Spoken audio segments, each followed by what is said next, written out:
محترم مشرانو، تیر جمعه کې مې مکرره دا خبره پیش کړې وه چې الله تعالی کومه زندگی انسان ته په دنیا کې ورکړې ده، د انسان زندگی په دنیا کې ضرور یو مقصد لري. الله تعالی انسان د یو مقصد دپاره پیدا کړی دی او الله تعالی د انسان په قسمت کې چې څومره ژوند او زندگی راوستلی، الله تعالی په دې ژوند او زندگی کې د انسان هغه مقصد پوره کول غواړي او د انسان د زندگی مقصد هغه د الله تعالی معرفت او عبادت دی چې په دل او دماغ باندې به د الله تعالی معرفت کوي او په جوارح او اندامو باندې به د الله تعالی عبادت کوي. با الفاظ دیگر چې زندگی به د الله تعالی پر اوامرو تیروي او په خپل ژوند او زندگی کې به د الله تعالی د نواهیو او د نافرمانیو څخه خپل ځان راګرځوي. او دا قانون دی چې کومه زندگی الله تعالی انسان ته ورکړې ده، که چیرې هغه زندگی پر دې مقصد باندې برابره وچلیږي نو بیا خو ښکاره خبره ده چې هغه زندگی د کامیابۍ والا زندگی ده. دنیا کې هم د دې ثمره د کامیابۍ په شکل باندې راځي او په آخرت کې هم د دې زندگی په خاطر د سړي کامیابۍ په نصیب کیږي. لیکن چې که چیرې هغه زندگی د خپل مقصد سفر بل لار باندې ولاړه سي نو زه منم چې د دنیا اسباب به ډېر سي، د دنیا شان و شوکت به ډېر سي، هر څه به د انسان سره موجودي، لیکن د هغې زندګۍ د دنیا نتیجه به هم د ناکامۍ په شکل راځي او په آخرت کې به هم د هغې نتیجه د رسوایۍ او د ذلت په شکل باندې پیښیږي. نو د انسان دپاره د دنیا زندگی دا یو مقصد لري او الله تعالی ورکړی د یو مقصد د پوره کېدو دپاره ده او دا زندگی عبث نه ده، دا زندگی لهو نه ده، دا زندگی لعب نه ده او دا زندگی د عبثیاتو څخه نه ده. ځکه د دې خبرې ښکاروالی الله تعالی قرآن کریم کې کوي: افحسبتم انما خلقناکم عبثا وانکم الینا لا ترجعون. ایا ستاسو دا ګمان دی چې دا زندگی ما تاسو ته صرف عبث درکړې ده او د دې زندگی په آخره نتیجه کې به ستاسو څه هیڅ پوښتنه نه کیږي او د دې زندگی په بدله کې به تاسو د عذاب او د ثواب سره نه مخامخ کیږئ او د دې زندگی سوال او جواب به ستاسو مخ ته نه پیښیږي. ایا ستاسو دا ګمان دی او دا ګمان که ستاسو وي دا کمزوری او دا غلط ګمان دی چې په کم عصر کې د انسانانو د معاشرې زندگی پر خپل مقصد برابر روانه وي نو هغه عصر د انسانانو د کامیابۍ زمانه بلل کیږي، هغه د مسلمانانو د وقار زندگی بلل کیږي او په هغې عصر کې د مسلمانانو زندگی الله تعالی د عزت په شکل باندې تیروي.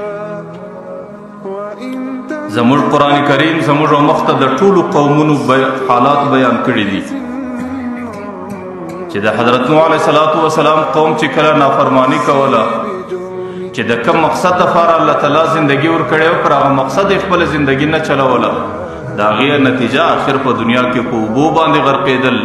او په قیامت کې د الله تعالی د دایمي عذاب جهنم سره مخامخ کېدل. د هغې څه وروسته د حضرت هود علیه السلام قوم عادیان رالو،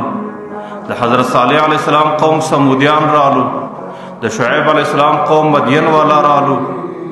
او د هغه رقم د لوط علیه السلام قوم رالی، د ابراهیم علیه السلام قوم رالی، چې څومره قومونه رالو هغوی چې خپله زندگی د الله تعالی پر مقصد باندې برابره نه تیروله نو د هغې نتیجه دنیا کې هم ذلت و هلاکت و رسوایي وه او د قیامت په میدان کې دایمي عذاب ته برابرېدل او د دایمي عذاب سره مخامخ کېدل. نور قومونه موږ څه کوو؟ زموږ دا زندگی تاریخ د اسلامی تاریخ د مسلمانانو د زندگی تاریخ کوم راواخلو چې په کم عصر کې د اسلامی معاشرې د مسلمانانو د معاشرې زندگی هغوی د الله تعالی پر فرمان باندې تیرېدله او د هغې ورځ و شپه د الله تعالی په معرفت و عبادت کې تیرېدله، بیا خو د اسلامی معاشرې په ټولو قومونو کې یو شان و شوکت و یو عزت و وقار و. بیا خو نه د مسلمانو سره هم د اسبابو قلت، د مسلمانو سره هم د عدد قلت، او د مسلمانانو سره د ټول هر څه قلت لیکن بیا په میلیونو لیرې چې به کافرانو د مسلمانانو نمونه اورېدو نو د هغوی د نمو د اورېدلو څه به هلته په روب او په خوف او په دبدبه کې هغوی زندګي تېروله. کافران خو څه کوي بیا د مسلمان هغه شان و شوکت و چې په کومه لار کې مسلمان تېرېدی شیطان ته مجال نه و چې پر دې لار باندې تېر سي. د حضرت عمر رضی الله عنه عصر پیغمبر علیه الصلاة والسلام به حضرت عمر ته الله تعالی داسې شان ورکړی دی چې په کومه لاره کې حضرت عمر رضی الله عنه تېرېږي شیطان دومره مجال او وس نه لري نه هغوی ته دا ممکنه ده چې په دې لاره کې بیا شیطان تېر سي. بیا هغه د مسلمانانو پرې یوه رکه خط باندې الله تعالی دریای نیل ورته جاري کوي. بیا د مسلمانانو پر یو اعلان باندې الله تعالی د ځنګله زمریان په دې پوکوي هغوی خپل ځنګلونه ورپرېږدي او مسلمانانو ته ځای ورکوي. د هغې وجه دا وه چې د مسلمانانو زندګي هغوی د الله تعالی پر فرمان باندې روانه وه او د مسلمانانو زندګي د خپل مقصد دپاره تېرېدله. نو هغه زندګۍ په خاطر باندې د الله تعالی نصرت د دې مسلمان قوم سره ملګری او چې کله د الله تعالی نصرت په معاشره کې د یو قوم سره ملګری سي بیا هغه قوم نه د چا څه ماتې خوري نه بیا هغه قوم د مشکلاتو سره مخامخ کېږي نه پر هغه قوم باندې بیا پریشاني راځي نه پر هغه قوم باندې بیا د اسبابو قلت پیدا کېږي. قومونه څه کوي چې کله زندگی د مسلمانانو پر اسلام باندې روانه پر دین باندې روانه پر قرآن باندې روانه او پر عبادت او پر معرفت باندې روانه بیا خو چې الله تعالی په مخکینی قومونو کې د اولو العزم پیغمبرانو سره څه کول الله تعالی د دې امت د هر فرد سره هغه څه کول. بیا چې به اولو العزم پیغمبرانو ته الله تعالی په کوم شکل کې نجات ورکوي بیا به د دې امت افرادو ته الله تعالی په هغه شکل باندې نجات ورکوي. حضرت ابو مسلم خولانی رحمت الله علیه د تابعینو طبقه ده چې د صحابه او وروسته دستي عصر دی. هغوی ته الله تعالی داسې ایمان او ایمانی قوت او محبت ورکړی دی چې ټول تذکره نګاران او ټول تاریخدانان د هغوی واقعات په خپل کتابو کې ډېر زیات را نقل کوي. په خپل عصر کې د مسیلمه کذاب په جیل کې راغلی او مسلمه کذاب په دې امت کې داسې معروف نوم دی لکه موږ چې د شیطان او د ابلیس او د فرعون نوم زموږ په دماغو کې څومره معروف چې هغوی د پیغمبر علیه الصلاة والسلام په عصر کې د نبوت دعوه وکړه چې زه د الله تعالی د طرفه نبي راغلی. د مسلمانانو د هغوی سره ډېرې جنګونه رالو د مسلمانانو د هغوی سره ډېرې مقابلې رالې او حضرت ابو مسلم خولانی یو ځل د هغې په قید و جیل کې راغلی. نو مسیلمه کذاب لوی دربار جوړ کې په دې خپل دربار کې پر تخت باندې کښېناستی حضرت ابو مسلم خولانی یې د خپل مخ ته ودروی. ته سړی دا خبره مني چې زه د الله تعالی رسول یم په دې اقرار کوي پر دې شاهدي پیښې حضرت ابو مسلم خولانی ورته زه په غوږو کوړ یم دا ستا خبره نه اورم. هغه دویم ځل ورته وایي دا خبره مني د دې خبرې اقرار او تصدیق کوي چې محمد د الله رسول دی. حضرت ابو مسلم خولانی ورته وایي بلا شک و شبه پر دې باندې زما زړه او زما د بدن هر بیشته اقرار کوي چې محمد د الله تعالی رسول دی. مسلمه کذاب دویم ځل خپل قول بیا پر ګرځوي ورته سړی دا خبره باندې اقرار کوي چې زه د الله رسول یم دی بیا ورته زما غوږونه کاڼه دي زه دا خبره اورېدلی نه شم. نو هغه دویم ځل بیا خپله خبره را مقرر کوي ایا د محمد په رسالت باندې اقرار کولی سي هغه وایي زما دل و دماغ زما بدن و پوست زما ظاهر و باطن په دې باندې اقرار کوي چې محمد د الله رسول دی. چې کله دوه درې ځله هغوی د خپل قول حضرت ابو مسلم خولاني باندې راګرځوي او حضرت ابو مسلم خولانی د هغوی پر نبوت او د هغوی پر رسالت باندې خپل ځان کوڼ اچوي لیکن چې کومه کله د محمد رسول الله د رسالت قول راسي نو بیا په ډېره خوشدلي باندې او په ډېره خوشحالي باندې د هغوی د رسالت اقرار کوي. نو هغوی خپلو حوارینو خپلو ملګرو اتباعو ته وایي چې تاسو یو ډېر لوی اور جمع کوئ چې د دې سړي سزا دا وي چې موږ یې ښکاره په اور کې وسوځو. او چې کله زما د خبرې مخالفت څوک کوي، زما د نبوت مخالفت څوک کوي، نو هغې خلک ټولو ته به د دنیا د مځکې پر مخ باندې د عبرت یو نشان جوړو. نو بعینه هغه د ابراهیم علیه السلام سیرت او نقشه مخته راغله چې کله حضرت ابراهیم علیه السلام د نمرود مخکې درېږي او د نمرود سره د خبرې اقرار نه کوي، نو د هغې د سوځلو دپاره هم نمرود ډېر لوی اور جوړوي. نو په یمن کې د حضرت ابو مسلم خولاني رحمه الله دپاره ډېر غټ اور برابر سو، ډېر غټ انګار او ډېر غټه حسب بوټي راټول سو. لیکن چې کله ابو مسلم خولاني هغې اور کې واچول سو، نو الله تعالی د هغې هغه عزت و اکرام کوي چې کم اکرام د حضرت ابراهیم علیه السلام.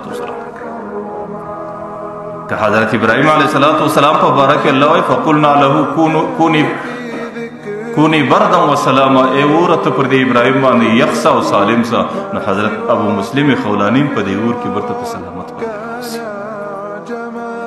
حضرت ابراهیم علیه السلام چې کله د اور څخه سالم فارغ نو هغې د مصر څخه شام او فلسطین ته هجرت کوي. حضرت ابو مسلم خولاني رحمه الله چې کله د اور څخه فارغ سو، نو هغې د یمن څخه مدینې منورې ته هجرت را وکړ. چې کله مدینې منورې ته راغلی، مسجد نبوي ته راغلی، نو مسجد نبوي کې د یو ستنې او د یو تنبیه و شاته د 2 رکعاته تحیت المسجد نیت تړي، لمونځ کوي. حضرت عمر رضی الله عنه چې کله ورته ګوري، نو سړی ډېر ناولد ور معلومیږي او ستړی ور معلومیږي او د سفر په ګرځو په اثارو باندې لړلی ور معلومیږي. نو چې کله سلام په وګرځوي، حضرت عمر رضی الله عنه مخ له ورله راغلی، مصافحه ورسره کوي. د مصافحې څخه وروسته پوښتنه ورسره کوي، وایي سړی د کومه ځای سره راغلی؟ حضرت ابو مسلم خولاني رحمه الله ورته وایي د یمن سره راغلی. حضرت عمر رضی الله عنه دویمه پوښتنه ځینې کوي چې په یمن کې په دې ورځو کې ډېره لویه حادثه او واقعه ده چې په ټولو امت کې د هغې شهرت دی. آیا هغه واقعه ته حاضر وي چې مسلمه کذاب په یمن کې یو مسلمان ورته وغورځوي، هغه مسلمان دی ولیدی یا هغه مسلمان نوم در معلوم دی؟ چې کله حضرت عمر رضی الله عنه دا خبره ځینې پوښتي، نو دی خپل وایي د هغه مسلمان نوم عبدالله بن ثوب دی، د خپل نوم ور یادوي. او هغه مسلمان زوم الله تعالی د دې اور څخه سالم راوایستل. حضرت عمر رضی الله عنه قسم ورته خوري، ورته اخلي، وایي ستا په خدای قسم چې هغه سړی ته وې چې په یمن کې مسلمه ته ورته وغورځولې. نو دی په جواب کې ورته وایي حضرت زه د ټولې واقعې چې شمدید انسان یم، ما ټوله واقعه په سترګو ولیدله او زه په دې خپله واقعه کې، نو ځکه د دې واقعې متعلق ماته د قسم خوړلو ضرورت نشته. حضرت عمر رضی الله عنه چې کله یقین سو، نو در دې لاس یې ونیوی او حضرت ابوبکر رضی الله عنه ته یې راوستی، ځکه عصر د حضرت ابوبکر رضی الله عنه. مسجد نبوي کې حضرت ابوبکر او حضرت عمر دواړو په مابین کې کښېنولی دی او صحابه کرام د هغې سړي د زیارت دپاره ټول په مسجد نبوي کې راجمع دي. حضرت عمر رضی الله عنه ژړا کوي، د سترګو سه اوښکې راځي. نو صحابه ورته عمره پر څه باندې ژاړې؟ ورته د الله تعالی پر دې نعمت باندې ژاړم چې کوم سړي ته الله تعالی د حضرت ابراهیم د سنت ژوندي کولو توفیق ورکړي، چې کوم سړي ته الله تعالی داسې مضبوط ایمان ورکړي چې د هغې مثل د حضرت ابراهیم علیه السلام د ایمان سره یوځای کېږي. چې د هغې سړي دید او د هغه سړي لیدنه الله تعالی په خپل ژوند کې ما ته راپه نصیب که، نو پر دې نعمت باندې د الله تعالی شکر ادا کوم او د شکر په خاطر مې د سترګو څه اوښکې راځي. نو چې په کوم عصر کې د مسلمانانو زندگی هغې د الله تعالی د طرفه چې کوم مقصد نشاندهي سوې ده، د هغې مقصد د تېرولو دپاره تېرېدله او د الله تعالی پر احکامو باندې برابره تېرېدله. نو بیا خو د دې معاشرې د هر فرد الله تعالی داسې عزت کوي لکه د اولوالعزم پیغمبرانو چې کوم عزت چې د حضرت ابراهیم علیه السلام کوم اعزاز الله تعالی وکړي، هغه اعزاز په دې امت کې الله تعالی د حضرت ابو مسلم خولاني م وکړي چې ابراهیم علیه السلام ته الله تعالی په اور کې سلامتیا ورکړله، حضرت ابو مسلم خولاني ته الله تعالی په اور کې سلامتي ورکړه. چې حضرت ابراهیم علیه السلام ته کوم مضبوطه ایمان ورکړي چې هغې په ډېر صبر او تسلي باندې اور ته وغورځېدی، حضرت ابو مسلم خولاني د خپلې خبرې څخه پر شا نسلو، په ډېر صبر او تسلي باندې هغه د مسلمه اور ته وغورځېدی. نو نو دا د الله تعالی یو قانون دی، دا د الله تعالی یو دستور دی، دا د الله تعالی یو ضابطه ده، دا د الله تعالی یو قاعده ده چې مسلمان به د خپلې زندګۍ نتیجه په خپلو سترګو ضرور ویني. که چیرې د مسلمان زندگی پر طاعت و عبادت باندې تیریږي، د مسلمان زندگی پر امر و نهی باندې تیریږي، او د مسلمان زندگی د الله تعالی او د رسول پر فرمان باندې تیریږي، بیا خو د هغې نتیجه ضرور د کامیابۍ په شکل ده، هغې نتیجه ضرور د سرخوریۍ په شکل ده، هغې نتیجه ضرور د عزت په شکل ده، هغې نتیجه ضرور د جنت په شکل ده. لیکن که چیرې الله تعالی چې کوم دستور د انسان او مخ ته غوړولی دی او مسلمان زندگی پر هغه دستور نه تیروي، دستور معرفت او عبادت دی چې دل او دماغ کې به د الله تعالی پر ذات باندې اعتقادیات مضبوطی، ایمان به دې مضبوطی، او اندامونه به دې ټول د الله تعالی په عبادت کې استعمالیږي. دغه دستور دی. که مسلمان دستور فریش دی او زندگی د الله تعالی پر امر و نهی باندې نه چلئی او زندگی د الله تعالی پر عباداتو باندې نه چلئی، مسلمان د زندگی مقصد دکانداری وبولي، مسلمان د زندگی مقصد تجارت وبولي، مسلمان د زندگی مقصد منصب و حکومت وبولي، او د الله تعالی ورښولی مقصد ځینې یرسي، بیا د دې نتیجه ضرور د ناکامۍ په شکل ده. دا د الله قانون دی، په دې کې مخالفت نشته. بیا د زندگی نتیجه په دنیا کې هم د ذلت و رسوایۍ په شکل راځي، په دنیا کې د تکلیف او پریشانۍ په شکل راځي، او په آخرت کې د جهنم او د عذابو په شکل باندې راځي. الله تعالی قرآن کریم کې ډېر ځای د خپل دستور مقرروي. کله کله د این په لفظ په شرط سره، په دې شرط که دې دا وکړو دا به در سره کېږي. ان تتقوا الله یجعل لکم فرقانا. که تاسو زندگی پر تقوا باندې تیر کړئ، الله تعالی به تاسو ته فرقان درکړي.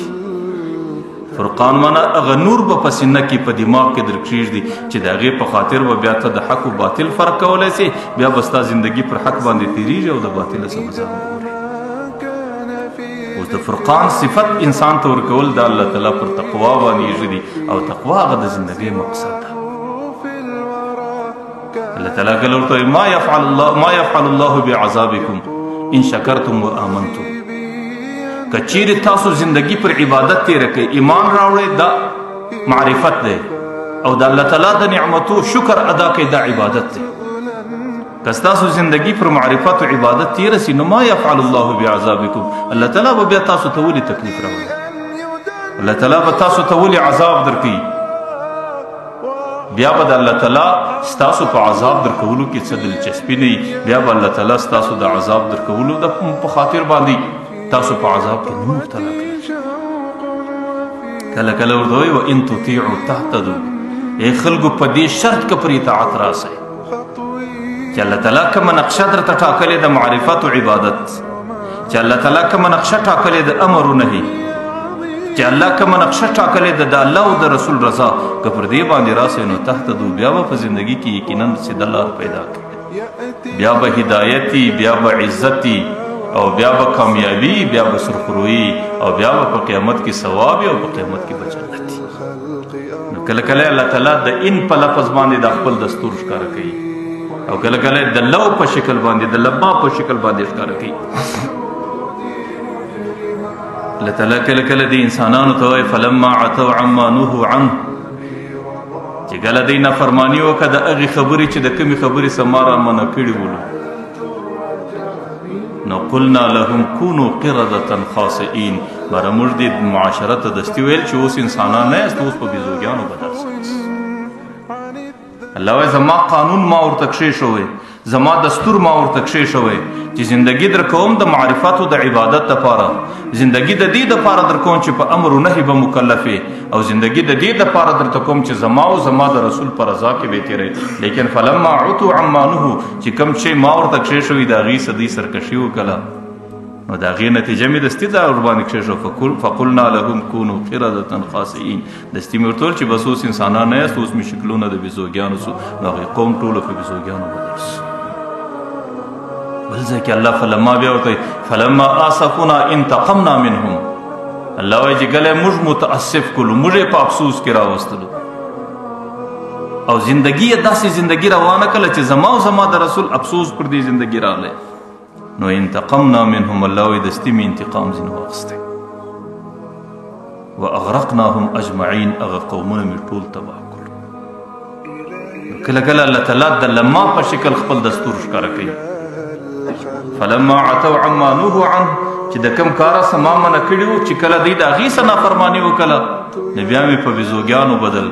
فلما آسفنا انتقمنا منهم واغرقناهم اجمعین چې کله زه په افسوس کې راوستلم او زما د امر خلاف یې زندګي روانه کړه نو واغرقناهم اجمعین نتیجه یې دستي داسې ولی چې ټول قومونه تباه شي کله کله الله تعالی د لو په شکل ورته ښکاره کوي لو هم د شر لپاره دی ولو استقاموا على طریقتکم المثلی که چیرې تاسو پر دې سیده طریقه باندې زندګي روانه کړئ چې کومه طریقه ما درښولې ده بیا به پر تاسو د باران کمی نه بیا به پر تاسو د امن کمی نه بیا به پر تاسو د اسبابو کمی نه بیا به پر تاسو پریشان لاسقیناکم ماء غدقا بیا به داسې بارانونه در باندې راځي چې ستاسو زندگی به ټوله په خوشحالي او په راحت کې روانه تېرېږي ولو انهم فعلوا ما يوعظون به لكان خيرا لهم دا ستاسو د پاره ډېره خیر طریقه وه چې د کم شي متعلق وعظ درته وسو نصیحت درته وسو چې زندگی په دې شکل تېره کړه که دې په دې خبره باندې عمل کړی وی لکان خیرا لهم بیا به د دې تباهي او مشکلاتو سره نه مخامخ کېدلی کله الله تعالی د پی په شکل پر راګرځي فاخذتهم الرجفه فاصبحوا في دارهم جاثمين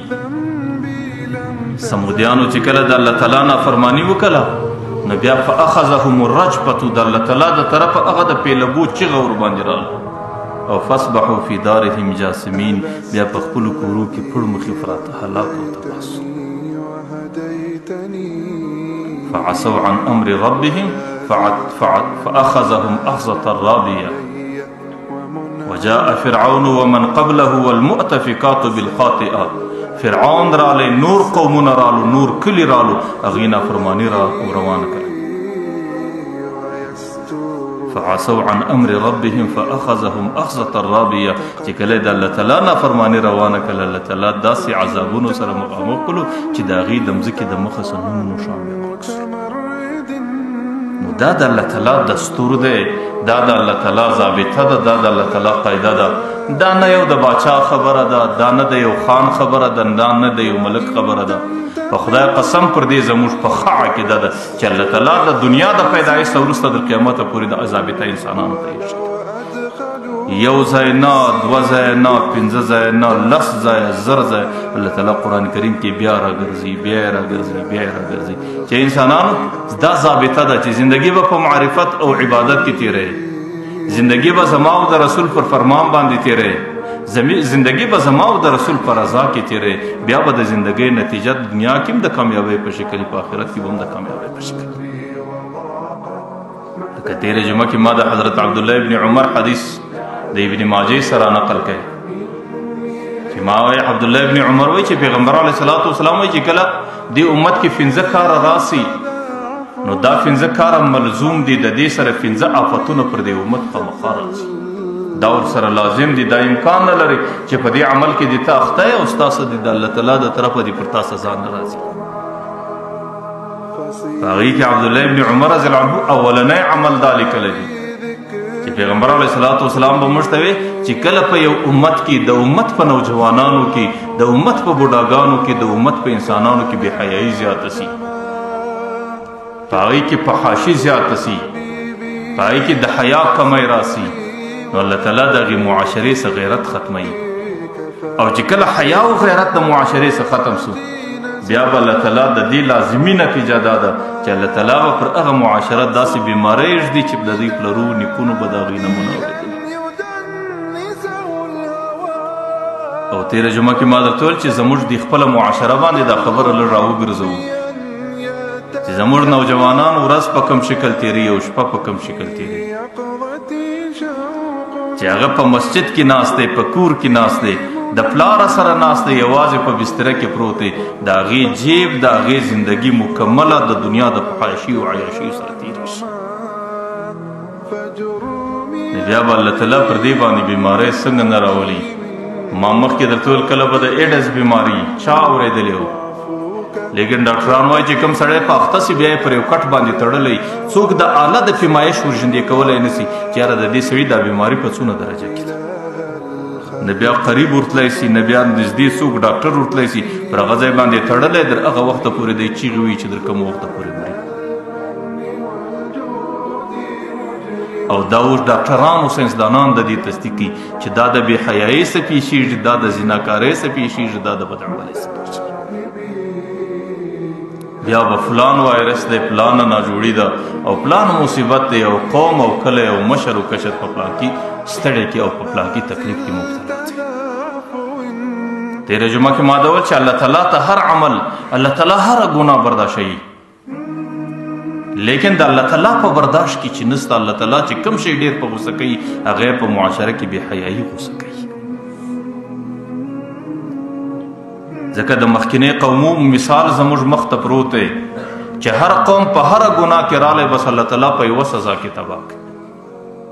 لیکن د لوط علیه السلام قوم چې په بې حیایي کې رالی الله تعالی د یوې بجای 15 سزاوې ورکړلې او په 50 سزاو باندې د لوط علیه السلام قوم تباه کړي نو چې کله په یو قوم کې حیا ختمه سي په یو قوم کې عیاشي راسي او په قوم کې فحاشي راسي بیا خو د الله تعالی لازمي نتیجه د الله تعالی د طرفه دستور و قانون دا دی چې په قوم کې الله تعالی د بیماریو په شکل باندې تباهي شروع کړي در هغه وخته پورې لیذیقهم بعض الذي یعملوا چې الله تعالی موږ سزا د بعضې اعمالو ورکو ولي لعلهم یرجعون زما امید دی چې د بدعملۍ صبر راورسي چې در څو پورې قوم د هغې بدعملۍ صبر ته توبه نه ایښلې د هغې بدعملۍ سره ګرځېدلي نه وي د هغه افت به په دې قوم کې ځي در کومه حده پورې چې ټول قوم تباه کړي حالانکې دا امت او دا معاشره د چا امت دی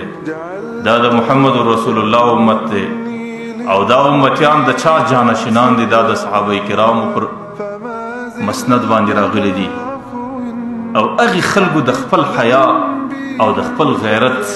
او د خپل عزت دفاع په کوم شکل باندې کوي حضرت عبدالله ابن حذافه د رومیانو په قید کې رالی دوه ملګري ورسره دی یو عبدالله ابن حذافه دی رومیانو په یو جهاد کې په یو غزوه کې د هغې په قید کې رالو نو قیدیان شمارل او د رومیانو د باچا دربار ته د قیدیانو په شکل راوستل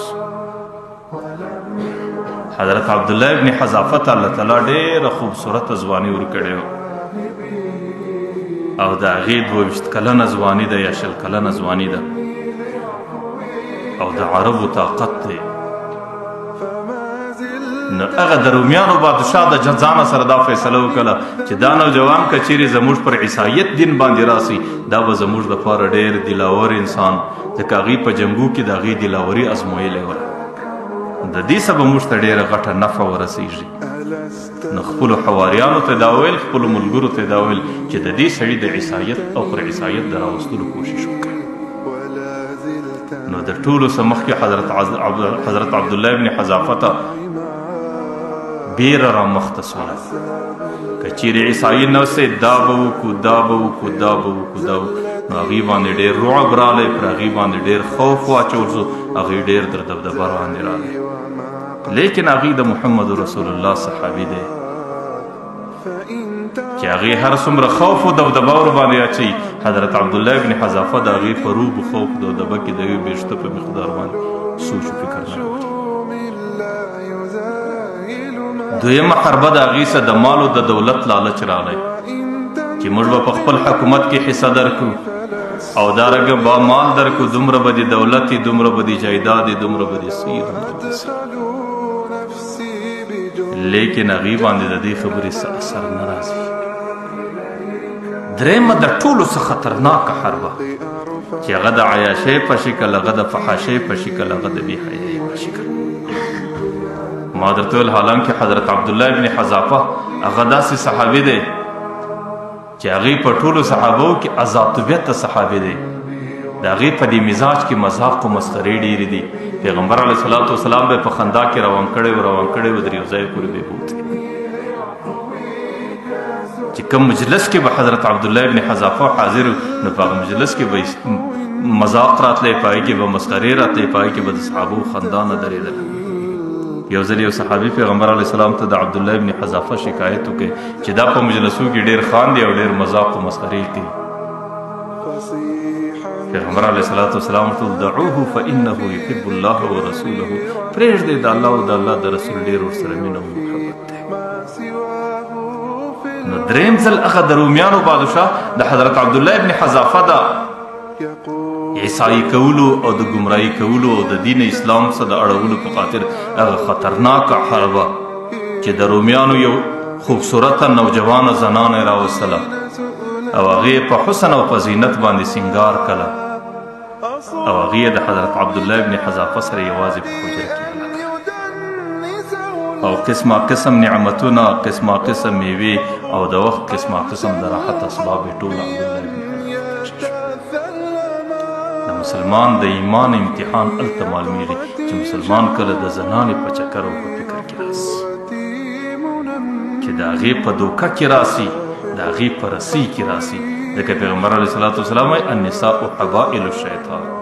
دا د شیطان لوی دام دی، دا د شیطان لوی قید دی او د دې په خاطر باندې شیطان انسان ډېر ژر د لارې اړولی. حضرت عبدالله ابن حذافه دی، یو طرف ته د عبدالله ابن حذافه 22 کلنه ځواني ده او بل طرف ته د عربو قوت دی او د حضرت عبدالله ابن حذافه ښایسته رنګ او جسم دی او بل طرف ته د روم حسن و زینت دی او هغه نوجوانه هغې د نوجوانۍ په حالت کې د حضرت عبدالله ابن حذافه سره په حجره کې کښېنسته. 3 ورځې مسلسل ورسره ده او 3 ورځې کې حضرت عبدالله ابن حذافه دا سترګې پورته نه کړې، د هغې زنانې مخ و شکل یې نه ولید. ځکه د هغې مخ ته د پیغمبر علیه الصلاة والسلام سیرت پروت و، هغې مخ ته د قرآن کریم آیاتونه پراته وو، د هغې مخ ته د پیغمبر علیه الصلاة والسلام ویناګانې پرتې وې.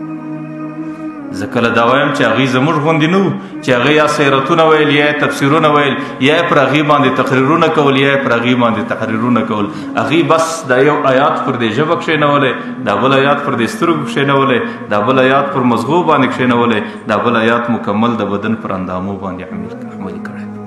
هغې صرف د پیغمبره صدا اورېدلي وقل للمؤمنین یغضوا من ابصارهم، مؤمنانو ته وایي چې د خپلې سترګې کښته کړي.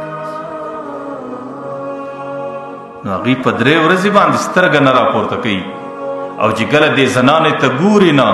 ځکه د زنا شوق او د زنا شهوت هلته پیدا کېږي چې اول انسان په بدنظري کې راسي. نو هغې پر دې اولو دواعي او مقدماتو باندې قدم ولګوئ چې سترګې نه راپورته کوي چې دغه زنانې مخ په سترګو باندې چې کله سړی، ځکه هغې د محمد رسول الله د غلامۍ توق دې غاړه ته اچولی دی چې کله سړی پر بې حیایي باندې راسي چې کومو ادارو کې بې حیا زنانې ګرځي، که د اسپتالو په شکل که د حکومتي دفترو په شکل، بیا چې انسان د انسانانو ته ګوري د دې انسانانو د غلامۍ توق انسان ته ورمعلومېږي چې دې چا او چا د رسول الله د غلامۍ توق غاړه ته اچولی دی او څوک د رسول الله در فرمان لاندې دي. وقل للمؤمنین یغضوا من ابصارهم، چې پیغمبره مؤمنانو ته دا وایه چې د بې حیایي پر ځای رالاست د خپل نظر کښته کړه. ما درته بس د هغې په دماغ کې دې خبرې ځای نیولی دی چې ما ته رسول الله دا ویلي دي د بې حیایي ځای دی ته به نظر کښته کوې. نو 3 ورځې مکمل د هغې نظر پر مځکه دی لوړې کتلې نه دي. د هغې مخ ته د حضرت یوسف علیه السلام سیرت راغلی چې کله زلیخا په خونو باندې ننوستې، قرآن کریم وایي وغلقت الابواب، هغې ټولې دروازې د دننه څه بندې کړې. وقالت هیت لک، هغې وایي راسه ما او تا په دې ګناه کې سره راسو. حضرت یوسف علیه السلام چې شاوخوا وکتل قال معاذ الله انه ربي احسن مثوای انه لا يفلح الظالمون. دستې ویل چې زه د الله څخه پناه غواړم، الله زما رب دی، که بل څوک پر دې عمل باندې ما نه وویني زه به خپل رب ته زه جواب ورکوم، که زه دا عمل وکړم زه ظالم یم. انه لا يفلح الظالمون، الله تعالی بیا سبا ظالمانو ته نجات نه ورکوي. حضرت یوسف علیه السلام سیرت مخ ته ورته راغلی چې حضرت یوسف علیه السلام د یو زنانې په مکر او په فریب کې رالو، هغې په دې وخت کې کوم عمل وکړي. زموږ د حضرت یوسف علیه السلام قصه قرآن کریم کې صرف د قصو د نقلو په شکل باندې نه ده، هغې د انسانیت دپاره د زندګۍ سیرت او دستور دی چې د مسلمان زندګي به پر دې سیرت او پر دې دستور باندې تېرېږي چې حضرت یوسف علیه السلام د هغه زنانې په مکر کې راغلی. حضرت یوسف علیه السلام څه مسلمان د مسایلو حل دا د دنیا په اسبابو کې نه دی، د مسلمان د مسایلو د مشکلاتو حل حضرت حذیفه رضی الله عنه په دې وخت کې د خپلو مشکلاتو حل هغه د پیغمبر په فرمان سره کوي، د یوسف علیه السلام په سیرت سره کوي. مسلمان به پر نورو قومونو ځان نه قیاسوي، د نورو قومونو چې کم چا د پیغمبر د غلامۍ توق غاړه ته نه دی اچولی، هغې به خود خپل مسایل په اسبابو باندې حل کوي، هغې به په مال و دولت باندې حل کوي، هغې به په حکومت او په منصب باندې حل کوي. لیکن ما او تا خو د رسول الله د غلامۍ توق غاړه ته اچولی دی. په خدای قسم چې د رسول الله د غلامۍ توق زما او ستا په غاړه کې، بیا به په نیکو اعمالو د رسول الله په فرمان او د رسول الله په سیرت زما او ستا د مسایلو حل، بیا به په اسبابو باندې زما او ستا د مسایلو حل نه راځي. نن زه دا نه وایم چې تاسو د اسبابو وروسته مزغلی، لیکن دا خناس د دماغه وباسئ چې زما د زندګۍ کامیابي هغې په اسبابو باندې راځي، هغې په پیسو باندې راځي، هغې په دکانداري باندې راځي، هغې په مال و دولت راځي. دا خناس د دماغه وباسئ. دا زموږ عقیده ده، دا زموږ ایمان دی او دا زموږ فکر دی. که مسلمان هر څومره په قوت کې راسي، په اسبابو کې راسي، په خدای قسم که مسلمان د امریکې او د روس زیات ایټم بم جوړ کړي، دا چې د رسول الله پر نقشه نه وي، لا به مسلمان ذلیلي، مسلمان به ستړی، مسلمان به خواري. ځکه ما درته ویل د نورو قومونو کامیابي خو به خود په اسبابو کې، لیکن ما تا خو د رسول الله غلامي خپله کړې ده، ما تا خو د رسول الله د غلامۍ توق غاړه ته اچولی دی. زما او ستا د کامیابۍ دپاره د الله دغه دستور چې زندگی به پر طاعت تیری او زندگی به پر معرفت تیری او زندگی به د رسول الله پر نقشه تیری، بیا به د دې نتیجه په دنیا کې هم د کامیابۍ په شکل، په دنیا کې په آخرت کې به هم. نن انسانان ستړي دي، نن انسانان پریشانه دي، نن د مسلمانانو معاشره کور کور، لور مور په ژبه نه سره پوهېږي، زوی پلار په ژبه نه سره پوهېږي، همسایه او همسایه په ژبه نه سره پوهېږي، قریب و قریب په ژبه نه سره پوهېږي. ټولو معاشره کې نفرتونه دي، لعنتونه دي، یو د بل سلام ویلو ته، یو بل ته سلام ویلو ته تیار نه دی، یا بل یې جواب ورکولو ته تیار نه دی. هغې وجه څه ده چې زما او ستا د معاشرې نوجوانان کوم حال ته رسېدلي دي، زما او ستا د معاشرې بوډاګان کوم حال ته رسېدلي دي. چې کله بچی ماښام کور ته راسي، نو بوډا پلار پر یوه روپۍ تاوان باندې د هغې سره جنجال کوي، د هغې سره حسابونه دي، په 10 روپۍ باندې د هغې سره حسابونه دي، د هغې سره د طبیعت خرابول دي، د هغې سره پریشانی کول دي. لیکن هغه بچی سهار و ماښام د رسول الله سنت ذبحه کوي، لیکن د پلار یې پر دې تندي باندې د پریشانۍ غوټه لا نه پیدا کېږي. نو بوډا ظالم هم په دې کې کامیابي بولي چې زما نقشه، زما کامیابي بس په 10 روپیو په یوه روپۍ کې ده. او د زوی په دماغ کې هم دا ورکړي دي چې زوی که دې دا شی راوړی وی ما او تا کامیاب وو، که دې دا شی نه راوړی ما او تا پریشان وي. نه د بوډا په دماغ کې دا راغلی دي، نه د زوی په دماغ کې دا راځي، نه د مور په دماغ کې دا راځي، نه د لور په دماغ کې دا راځي چې زما او ستا دپاره د کامیابۍ نقشه پیغمبر علیه السلام په کوم شکل ایښې ده. هغه شاعر وایي اذا انکشفت الغبار فسوف ترى اذا انکشفت الغبار افرس تحت رجلك ام حمار. یو جنگجو بل جنگجو ته وایي چې کله د جنگ غرض پورته سي، نو بیا به ما او تا ته درک ولګېږي چې ته پر جنګي آس باندې سپورې که پر خره باندې سپورې. زه دې بوډاګانو ځوانانو ته وایم چې کله د قبر د تورې خارې دوړه در باندې ولاړه سي، بیا به تا ته درک ولګېږي چې د رسول الله د سنت نقشه څه وه، د رسول الله د سنت کم عزت او د رسول الله د سنت د ماتېدو کم عذاب دی. چې زما بچي د رسول الله سنت ماتاوی او زما په کور کې د رسول الله سنت ذبحه کېدی او زما خوشحالي د رسول الله د سنت خلاف وه، زما غم د رسول الله د سنت خلاف ولو، او ما پر چند سکو باندې پر چند پیسو باندې د خلکو سره سترګې ایستلې او سر مې ماتاوی، لیکن د رسول الله پر سنت ذبحه کېدو باندې زما پر تندي باندې غوټه نه راغله. چې کله د قبر دې تورې کندې ته ورشوسې نو بیا د قبر دوړه در باندې ولاړه سو بیا به تا ته درک ولګېږي چې د رسول الله سنت په کوم شکل د دې قدر د الله سره څومره او د دې قدر د رسول الله سره څومره او د دې سنت په ذبح کېدو باندې الله نن څونه ناراضه دی او د دې سنت په ذبح کېدو باندې رسول الله څومره ناراضه دی. د صحابو عصر دی،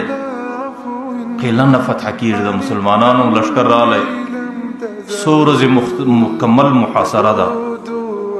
لیکن د مسلمانانو ته الله تعالی دا توفیق نور کوي چې پر هغه قوم باندې حمله راسي. دا مسلمانان نه کوي چې زموږ سره قلت دی، زموږ سره اسباب دی، زموږ سره څه دي. نو مسلمانانو په مابین کې مشوره جوړه سوه چې پیښه څه ده، چې په کومه خبره کې د رسول الله په نقشه کې خلاف راغلی دی چې نن کافر زما او ستا او مخ ته مزاحم دی او ما ته مشکل جوړ کړی دی.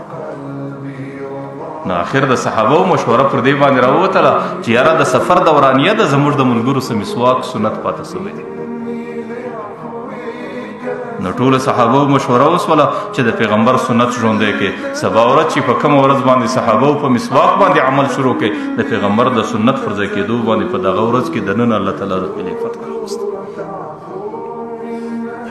ما درته وایي د مسلمان نقشه د عزت، د مسلمان نقشه د فتح او د کامیابۍ هغې اسباب نه دي، هغې د رسول الله سنت دی، د الله تعالی عبادت دی. حضرت عمر رضی الله عنه امیر دی، حضرت امیر المؤمنین دی، په حمص کې د بولش پر قلعه باندې محاصره راله. حضرت عمرو بن العاص امیر دی، 8,000 لشکر ورسره دی، په هغې کې 4,000 صحابه دي او 4,000 تابعین دي او 4 میاشتې مکمل پر دې قلعه باندې محاصره واچول شوه، لیکن کامیابي د مسلمانانو په نصیب کې نه راځي. حضرت عمرو بن العاص آخر امیر المؤمنین مدینې ته خط لیکي، ورته یې د مسلمانانو امیره زما سره 8,000 لشکر دی او دې کې 4,000 صحابه دي او 4,000 تابعین دي او د بولش پر کلا باندې موږ 4 میاشتې کېږي محاصره اچولې ده، لیکن زموږ فتح نه په نصیب کېږي. شاید زموږ سره د ملګرو لږ قلت دی، د اسبابو لږ قلت دی، د مدینې منورې څخه موږ ته کومک راوسته. حضرت عمر رضی الله عنه چې خط راغی نو مسجد نبوي کې ممبر باندې کښېناست، صحابه یې راطلب کړو او د خط د ویلو څخه مخکې ډېر زیات وژړل. آخر یې د حضرت عمرو بن العاص خط ووایه، ما ورته وایي چې ما ته د 8,000 لشکر خط راځي چې زموږ فتح نه په نصیب کېږي، نو زموږ دا قلت دی، موږ ته مدد راکړه. نو ما ته پر دې باندې افسوس رالی، ما ته پر دې باندې ژړا راله چې کوم لشکر کې صحابه کرام موجود دي، په کوم لشکر کې تابعین موجود دي او هغوی د 8,000 سره سره ځان ته د قلت په نظر ګوري. نو پر دې باندې ما ته ډېر افسوس او ژړا ده. هغه مسجد نبوي کې کاتب راطلب سو، ورته زما د طرفه عمرو بن العاص ته خط ولیکه.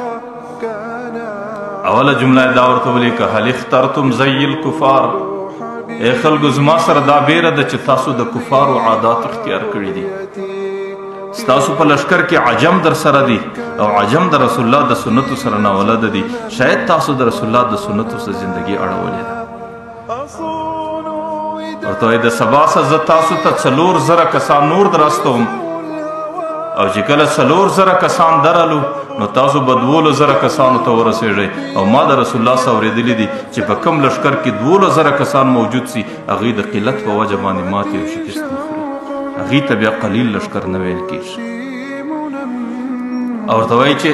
عمرو بن العاص ته خط لیکي چې کله زما خط درلی خپل ملګري سره راټول که او د ملګرو په مابین کې زما خط ووایه او ملګرو سره د توبې کښلو تلقین وکړه او ملګرو ته وایه چې د رسول الله سنت ژوندي کړئ، د رسول الله په سنتو عمل وکړئ. او 4,000 کسان په مجلس کې دننه ناست دی، د ټولو څخه مخکې حضرت زبیر بن عوام ته وایي ته ولاړ سه. دویم نمبر حضرت مقداد بن اسود مهاجر صحابي دی، هغې ته وایي ته ولاړ سه. دریم نمبر عباده ابن صامت ته وایي ته ولاړ سه. صدرم نمبر حضرت خارجه ابن حذافه ته وایي ته ولاړ سه. 4 صحابه مسجد نبوي کې ولاړ کړه. مرورته دا 4 کسان به دا خط واخی د عمرو بن العاص لشکر ته به ځان ورسوي. دا 4 سره بدري صحابي دي او ما د پیغمبر سره اورېدلی دي چې د هر بدري صحابي سره د 0 کسانو مدد ورسره دی. بس زما د طرفه د 4,000 کسان دي. د 4,000 کسانو بجای 4 کسان ورستی. زبیر ابن عوام ورستی، مقداد ورستی، عباده ابن ثابت ورستی، سامت ورستی او خارجه ابن حذافه ورستی. ورته دا بدري صحابه دي او د دې بدري صحابه سره د 0 کسانو مدد ورسره دی. نو دا 4 کسان په 4,000 باندې شمار دي چې کله دا در ورسېد نو تاسو 2,000 کسان یاست. د دې څه وروسته د قلت په وجه باید چې تاسو پر شا رانسئ. چې کله هغه 4 صحابه حمص ته رالو، حضرت عمرو بن العاص ته هغه خط ورکړی. نو حضرت عمرو بن العاص دا ټول صحابه راټول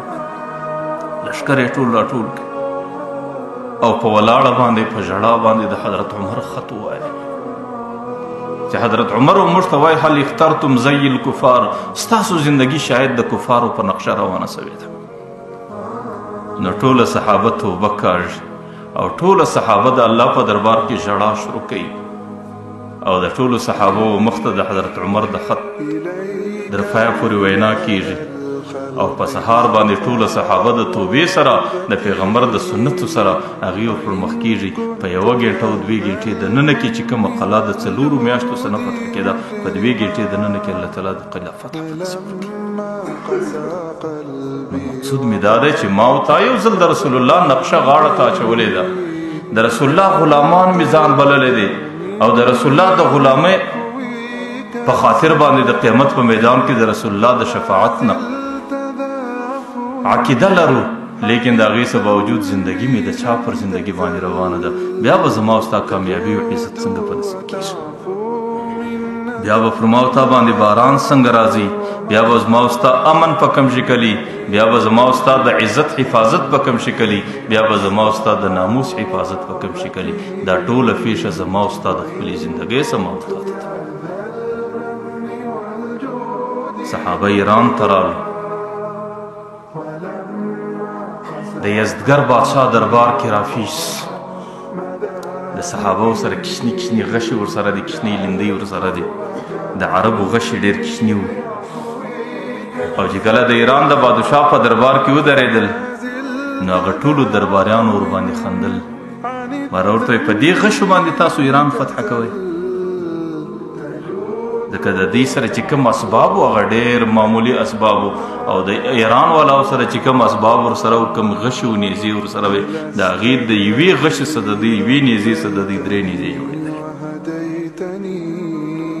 نو د مسلمانانو چې کوم امیر دی هغه ورته وایي سړی دا غشی که و ستا ته ډېر کمزوری معلومیږي، دا نیزه و کمان و لیندۍ که تاسو ته کمزوري معلومیږي، د دې زور د میدان جنګ کې بیا سړي ته ښکاره کېږي. دا د رسول الله نقشه ده، دا د رسول الله روحاني بچان دي. د دې سره د اسمان فرشتې راځي ځکه دا غشي د فرشتو په لاس پر تاسو باندې چلیږي. نو آخر د هغې نتیجه دا ده چې صحابه کرام په هغه غشو په هغه لیندیو باندې د ایران ټوله محاصره کوي او ایران ټوله الله تعالی د دوی ته په لاس کې تسلیموي. مقصود مې دا دی چې زموږ زندگی هغې د رسول الله د نقشې زندگی ده، د الله دستور دی، د الله قانون دی، د الله ضابطه او قاعده ده. که پر دې شکل باندې زندگی تیرې دنیا کې هم کامیابي ده، په آخرت کې هم کامیابي ده. لیکن که د دې څه واوښتې بیا دنیا او آخرت دواړه ستړي دي. د مسلمان د زندګۍ کامیابی، د مسلمان د پریشانۍ حل دا په اسبابو کې الله نه دی ایښی، د محمد رسول الله په زندگی کې ایښی دی. حضرت عبدالله ابن حذافه 3 ورځې مسلسل د هغې زنانې سره په هغه خونه کې تېروي او ما درته وایي چې هغې د پیغمبر علیه صلات وسلام د خولې څخه د قرآن کریم آیات پر دې سینه باندې لیکلی دی وقل للمؤمنین یغضوا من ابصارهم. هغې د حضرت یوسف علیه صلات وسلام سیرت په دې دماغ کې راګرځي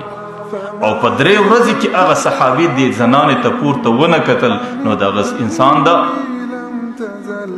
غلط حرکت اراده به څنګه راسي؟ ځکه غلط حرکت هلته راځي چې یو ځل د انسان نظر غلط ولګېږي. پیغمبر علیه صلات وسلام وایي النظر سهم مسموم من سهام ابلیس. غلط نظر دا د ابلیس غشی دی که کم سړي نظر غلط وکړي نو د ابلیس غشی ورباندې ولګېدی بیا هغوی په ګناه څه نسي بچاوېدی هغوی د ابلیس د دوکې څه نسي بچاوېدی هغوی د غلط حرکت څه بیا نسي بچاوېدی درېیمه ورځ هغه زنانه مایوسه ناامیده راووتله د رومیانو بادشاه ته راله ورته ایها الملک ای بادشاه الى این ارسلتنی الى من ارسلتنی تا چیرې واستولم چاله دې واستولم انه حجر او مدر دا خو یا ډبره ده یا لوټه ده 3 ورځې مسلسل ما ځان پر ستړی کوي لا یاکل ولا ینظر په دې 3 ورځ کې نه د شي څکه کړې ده نه ماته کتلي نو دا خو یا د ډبرې شکل دی یا د کاڼې شکل دی یا د لوټې شکل دی تا زه چا ته ورواستولم ته خو ما انسان ته ورواستو نو هغه انسان زه په دوکه او په زنا کې راوستلی سم دا سړی خو د انسان په شکل زندگی دې په 3 ورځ کې نه د شي څکه کړې ده نه په 3 ورځ کې ما ته سترګې راپورته کړي دي چې کله بادشاه مایوس او ناامیده سو ماره ورته یې د خونې سره وباسي چې کله حضرت عبدالله ابن حذافه راووتی نو بادشاه ورته وایي چې ډېر غټ دیګ یې باندې کې پر اور باندې کړایي باندې سو او هغوی د تیلو ډک سو او لاندې اور نو دا اور دا تیل په دې اور باندې شیږي جوشیږي حضرت عبدالله ابن حذافه ورته ګوري د عبدالله ابن حذافه دا یو ملګری ور واچوی هغوی په دې تیلو کې جوش خوري لکه یو شی لکه یو پکوړه چې په اور کې سوځل کېږي چې کله هغوی کباب سو نو د دې اور څه وغورځوي دویم یې ور وغورځوی حضرت عبدالله ابن حذافه ورته ګوري چې کله هغه هم په دې تیلو کې وسوځل سو نو هغه هم ځینې وغورځوی درېیم ځل یې خپلو عسکرو ته ویل چې دی پر روان کړي چې کله دی پر روان کړي قیل انه بکا د ژړا شروع کړه چې کله ژړا شروع کړه نو هغه بادشاه ورته وایي ماتې راوړئ هغه ورته وایي سړی ولې ژاړئ اوس هم موقع ده که د خپلې زندګۍ څه پښیمانه یې اوس هم بچاوېدی وي حفاظت پیدا کولی شي دی ورته والله لا ابکي جزعا من الموت ولا صبابة الى الحیات په خدای قسم په دې خاطر نه ژاړم چې زه د مرګ څخه ډېر بیریږم چې په دې تویلو کې ولې جوشېږم ولا صبابة الى الحیات نه په خدای قسم د زندګۍ ډېر عاشق یم چې د زندګۍ پر ختمېدو باندې ژړا راځي پر دې ژړا نه راځي اخره بادشاه ورته پر څه باندې ژاړي ورته صرف افسوس و ژړا پر دې باندې ده چې یو نفس دی هغې به کباب سي ختم بسي کاش کې الله تعالی ماته دونه ارواحان او نفوس راکړي وی لکه زما د بدن بیشتان چې د هر نفس جلا جلا کبابېدی په دې کې به الله تعالی ماته کم اجر راکوي نو ژړا پر دې باندې ده چې یو نفس دی هغې به په اور کې کباب سي او ختم بسي کاش چې نفسونه ډېر وی ارواحان ډېر وی او زکندن ډېر وی او په دې شکل باندې پر ما باندې تېرېدلی الله تعالی په دربار کې به ماته کمې درجه پیدا کړي د هغې خلکو د زندګۍ انتها او نظر پر دې ځای باندې هغوی د خپلې زندګۍ حفاظت په دې شکل کوئ هغوی د خپلې حیا حفاظت په دې شکل کوئ هغوی د خپل غیرت او د ناموس حفاظت په دې شکل باندې نو هغې خلکو د رسول الله د غلامۍ توق و غاړو ته اچولی نن خو پلار په دې باندې خوشحاله دی چې زما بچی ډاکټر سو او دویم په دې باندې خوشحاله دی چې زما بچی ماسټر سو او دریم په دې باندې خوشحاله دی چې زما بچی تاجر سو او صدرم په دې باندې خوشحاله دی چې زما بچی انجینر سو لیکن زه وایم دا د ستا مبارکي زما په خدای قسم ته مسلمان یې د مسلمانۍ د کامیابۍ نقشه هغه د رسول الله د محمدیت توق و غاړه ته اچول دي که ستا بچی د دنیا ټولې عهدې حاصل کړي چې ستا بچی محمدي نه سي په خدای قسم هم په دنیا کې ناکام هم په آخرت کې ناکام که چیرې د ځان کامیابي په دې کې بولې بیا دا د رسول الله د غلامۍ توق د غاړې وغورځوه او بیا دا بچی د رسول الله د غلامۍ د توقه څه وباسه بیا دا مه وایه چې زه د رسول الله امتي یم او چې د رسول الله د امتیت توق د غاړې څه وباسې بیا خو زه منم چې ستا بچی په ډاکټري کې هم کامیابه دی ستا بچی په انجینري کې هم کامیابه دی ستا بچی په ماسټري کې هم کامیابه دی او ستا بچی په تجارت او په مال و دولت کې هم کامیابه دی ځکه بیا خو د ده مخ ته د رسول الله نقشه نه ده پرته د الله تعالی دستور و قانون نه دی پروت لیکن که یو ځل د رسول الله د غلامۍ توق پلاره ته د غاړې نه اچې او د رسول الله د غلامۍ توق د بچي د غاړې نه کاږي او بیا د ځان او د بچي کامیابي په ډاکټري کې بولي، بیا په ملیټري کې بولي، په ماسټري کې بولي او بچی په هر شکل باندې کامیابۍ ته مخامخ کوي، لیکن د محمدیت څخه لرې لرې ساتي. په خدای قسم که ته یې که بچی دی که د دنیا ټوله کامیابیانې تاسو حاصل کړئ، که د دنیا ټولې بادشاهتونه حاصل کړئ، که د دنیا ټول تعلیمونه سرته ورسوئ، موږ د پیغمبر علیه الصلاة والسلام دستور مخ ته ایښی دی، په خدای قسم ته د ناکامۍ سره مخامخ. زموږ استاد مولانا تقي صاحب وایي ما ته یو سړی راغلی، هغې راته ویلی چې یاره مولانا صاحب زما بچی په امریکا و، په انګلینډ و، په برطانیه کې ډېر غټ تعلیمونه وکړو، زما د بچي کیریر ډېر شاندار سو، زما د بچي مستقبل ډېر روښانه سو، ځکه زما بچي په ډېرو غټو تعلیمي ادارو کې تعلیمونه وکړو، اوس راغلی دی. صرف دا یو خطره ورسره راغله چې لږ د دین سره لږ لرې سو، یعنې هغه یې په کمزوري شکل ذکر کوي چې زما بچي به د دنیا تعلیمونه ټول حاصل کړو، لیکن مستقبل یې ډېر روښانه دی که څه د دین سره ډېر. ما ورته ویل ستا بچی خو ډېر چاق سو، مجسم سو، ښایسته سو، نور هېڅ نه وي به څه وي، خالي دا دوه رمقه روح یې در څخه ووتی. و چې یو سړی هر څومره چاق وي، هر څومره پنډ وي، هر څومره ښایسته وي، هر څومره خوبصورت وي، چې روح نه وي پکښې، په هغه سړي باندې څوک نفع اخیستی سي؟ د هغه سړي دې چاغوالي او دې ښایست څوک خوشحاله کېدی سي؟ نو د رسول الله نقشه زما او ستا دپاره روح دی چې در څو پورې د پیغمبر سنت در کې پکښې دي، روح در کې پکښې دی، او چې د څو پورې د رسول الله د سنتو مخالفت راغلی، روح در څه ووتی، بیا که د دنیا لوی انجینر سي، که د دنیا لوی ډاکټر سي، که د دنیا لوی معلم سي، بیا د معاشرې ته ستا یوه ځله ګټه نه رسېږي. بیا زموږ دا عقیده ده چې په دنیا کې ته د ناکامۍ سره مخامخ کړو. که ته ما ته وایې چې دنیا او آخرت، زما هغه شعر ورته وایي فسوف ترى اذا انکشفت الغبار، ته به هلته ووینې چې د جنګ ګرز پورته سي، افرس تحت رجلک ام حمار، چې ستا در پښو لاندې آس روان دی که خر روان دی.